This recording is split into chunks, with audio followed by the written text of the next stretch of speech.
Prehajamo na 5. točko, prisega in nagovor župana.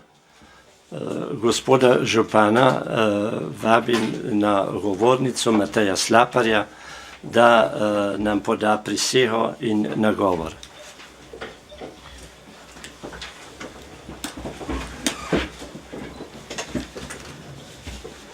Izjavljam, da bom svojo dolžnost upravljal vestno in odgovorno, da bom spoštoval pravni red Republike Slovenije in občine Kamnik in z vsem trudom bom deloval za blaginjo občine Kamnik, njenih občank in občanov. Hvala lepa, gospod župan.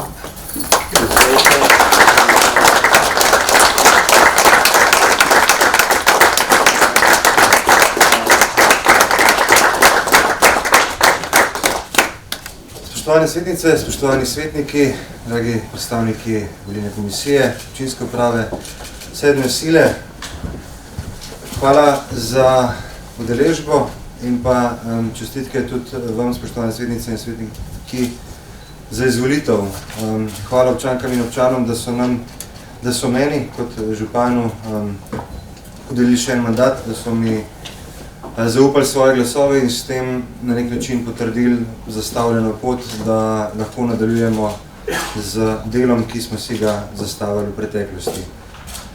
Čestitke vsem svetnicam in svetnikom za izvolitev, z pridobljenimi preferenčnimi glasovi, pa tudi sicer z izvolitvijo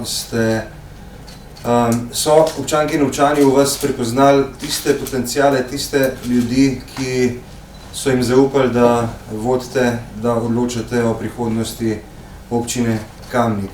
To ni samoumevno, to je potrditev vašega dosedanjega dela, to je potrditev vaše aktivnosti na raznoraznih področjih in jaz si želim, da bomo v tem mandatu skupaj, kot sem govoril že pred volitvami, na nek način ustvarjali, soustvarjali in razvijali občino Kamnik.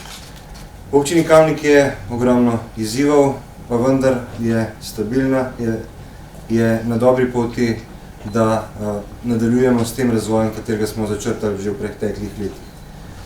Številni izzivi bodo od nas terjali pogumne odločitve, tako moje kot župana in tudi od vas svetnic in svetnikov, da bomo skupaj sestavljali tako proračune, kot tudi razvojne dokumente, ki bodo v prihodnjih mesecih in letih potrebovali temu, da bomo občino Kamnik lahko razvijali naprej.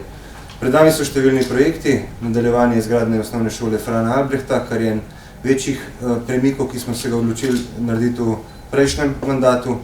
Marsikateri tudi tukaj prisotni niso verjeli, pa vendar se je zgodilo in se šola gradi in verjamem, da bo v roku slabega leta dokončana. Vrsto je tudi številnih drugih infrastrukturnih potreb, tako na področju kanalizacije, vodooskrbe, kot tudi na področju športne in kulturne infrastrukture. Vse to bomo delali in skupaj razvijali za naše občanke in občane, ker si to zaslužijo in ker to na nek način od nas tudi pričakujejo. Vse to bomo delali skupaj in pa odgovorno, pošteno, pa predvsem tudi učinkovito. Torej, da bomo z danimi sredstvi, ki so nam zaupana, ustvarili čim več.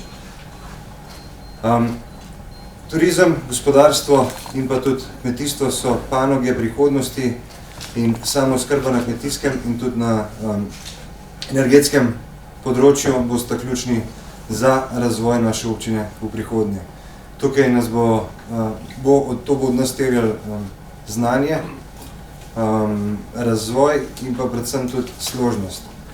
Ne glede na to, da smo v občinskem svetu, da ste predstavniki različnih strank, različnih list, različnih prepričanj, verjamem, da bomo lahko, tako kot smo v preteklosti, v ključnih stvareh stopili skupaj in da bomo to naredili zato, ker to občanke in občani potrebujejo in zato, ker si občina Kamnik to zasluži.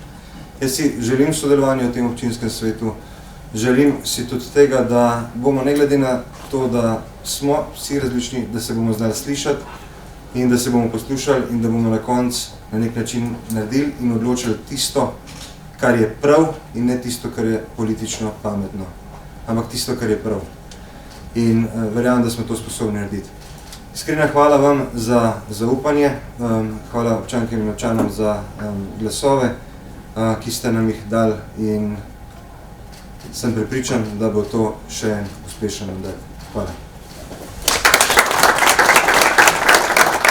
Hvala gospodu županu za spodbudne besede. Želim mu uspešno vodenje občine in občinske uprave. Hvala.